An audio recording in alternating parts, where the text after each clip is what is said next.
All right, I'm speaking to all of my fellow boaters out there. You pull into your lake, you pull into your spot, and first thing you do is go, dang it, it's a kayaker. They're just messing it all up. And What? What's wrong with kayakers? I've been invaded, y'all. Hey, this is Mike Ashworth from Texas Fishing Force. Mike is a kayaker. He's got a YouTube channel. It's much bigger than mine. Mike's been a lot of help to me on, getting my formatting and stuff together. So if you haven't checked out Texas Fishing Force, that's Mike. That's where he's at. He does a lot of instructional stuff just like I do. Great place to be. And today's video, I fished a tournament this weekend, and at my first stop, I found myself in a wad of kayakers. My hands don't fit in the screen with Mike here. I found myself in a wad of kayakers, and they were very nice. We communicated, we worked together, and it made me think it's time to do a video that it makes to close the disconnect, because boaters don't seem to understand what kayakers are doing. Kayakers don't seem to understand what boaters are doing. So that being said, I'm Caleb, this is Mike. We're going kayaking.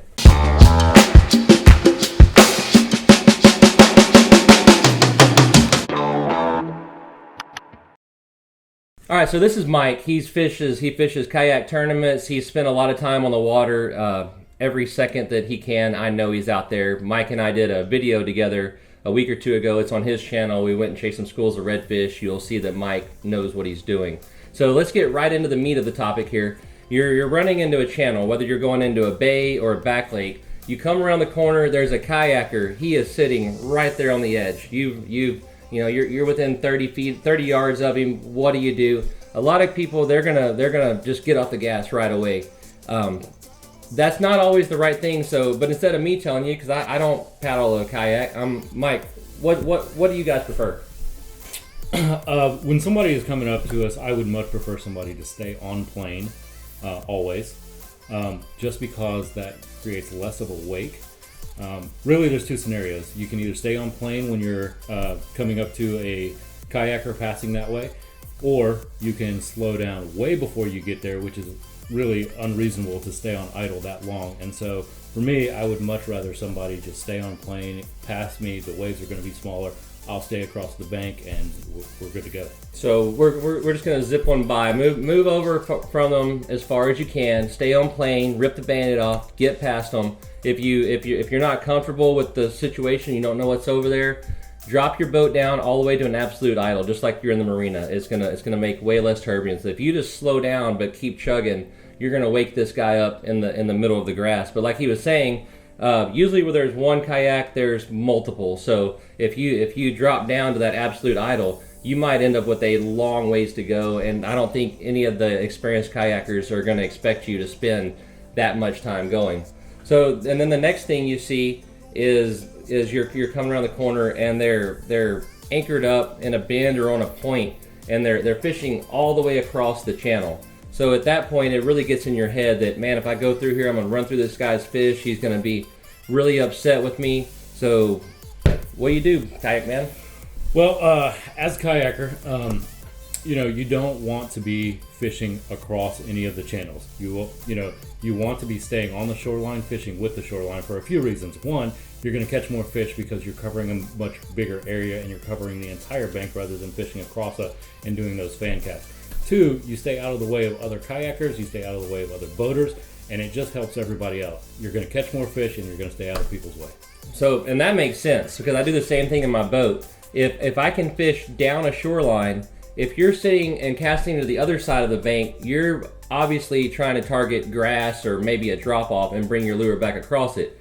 But if you're casting every 10 feet, then you're missing opportunities in the middle. If you're going right down the edge, then whether it's a drop off or the grass line, your lure is staying in the zone that you want it the whole time. So not only are you fishing more effectively, but you're not allowing the people to come around to mess you up.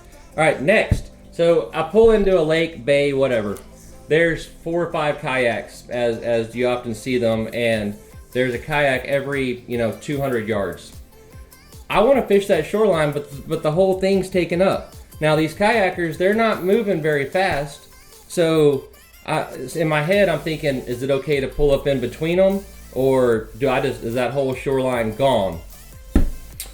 I don't mind when people pull up in between us, as long as they keep, a reasonable distance. And most kayakers don't mind that either. A lot of the time, we are just kind of drifting and slowly moving, and we're fishing that. Now, what I do mind is the way that you come up. If you come up fast and then you just get off the gas and you push all of that noise and those waves our direction, that's a much bigger problem. But if you come up slow, you idle in, you fish with us, nobody cares. We're already fishing with other people. A boat isn't going to bother us at all. Okay, so there's other kayakers there too. So if you're going to get in there, if you have a trolling motor, these guys are running these boats and they're dead silent. They're not making noise. So try to respect what they're doing and come in as quiet as you can, either at an idle, or me personally, I would drop a trolling motor and I would scoot in there. I would fish some. If I decide there's not fish there and I want to leave, I'm gonna troll well away from it. The guy's already done me a favor of letting me in there, so if you pull in if you pull in here and there's a kayaker coming and he's fishing and you take off and blow it out, well, you're just gonna go to a different spot. Mike here's gonna have to paddle for 30-45 minutes just to go do something new. I mean, you've really inconvenienced this guy. Ruined a whole day of fishing. Yeah, so, do unto others the way that, you want done unto you. And that's the way that I try to think about it. Boats, kayaks, anything. If I think, man, I would hate that if that guy did it to me, then I'm likely not going to do it back to him.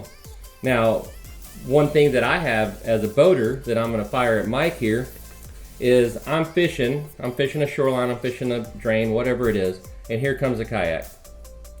Me personally, that kayak can come right past me. I couldn't care less. There's guys out there that I've watched their videos on Facebook. They literally drive right beside redfish and flip and catch them. That redfish doesn't know that boat's there, as long as the kayaker is being smart about it. If he's running his boat up on shell, that's a different story. But most of these guys, they know what they're doing. So if a kayak comes right around me, I was fishing a tournament this weekend, there was a kayak within 30 feet of me, and we talked and told jokes and had a good time, and I did not have a problem catching fish. So Mike was telling me that he's had boaters get really upset at him for coming around. So it's almost unrealistic to think that these guys need to paddle a 400-yard circle around you. They're being quiet. They're honestly quieter than a guy waiting past you. So cut them some slack. They're out there. They're working hard. Let's cut them some slack. So the next thing that I have for kayakers, because we've already been mean to boaters, right? Right. The next thing I have for kayakers is we cannot see you a lot of the time. We're zipping through these marshes. A lot of the time, we can't come off a plane. You're around a point. You're whatever. If you get blasted, most of us are sorry about it. Put something on your kayak so we can see you. Now, during the daytime, usually there's rods sticking up and an experienced boater can see you. Before daylight, there was the fellow that got ran over and he lost his life down to Corpus. The boater didn't stop because the boater never knew he hit him. Get some lights on your kayak. If you're crossing the intercoastal or something with high boat traffic, shut down and listen. Yeah. So, on a kayak, we are completely silent. Nobody can hear us. No one can see us, and especially at night. Plus, it is completely illegal to run a kayak before dawn or after, the evening sunset without a light. You have to do it. It's law.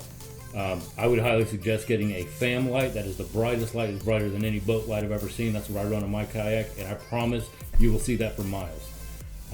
But make sure you're visible. Make sure that people know you're there, and you stay out of trouble. So even if you're sitting in a back drain or somewhere and you hear a boat coming, just go ahead and move over.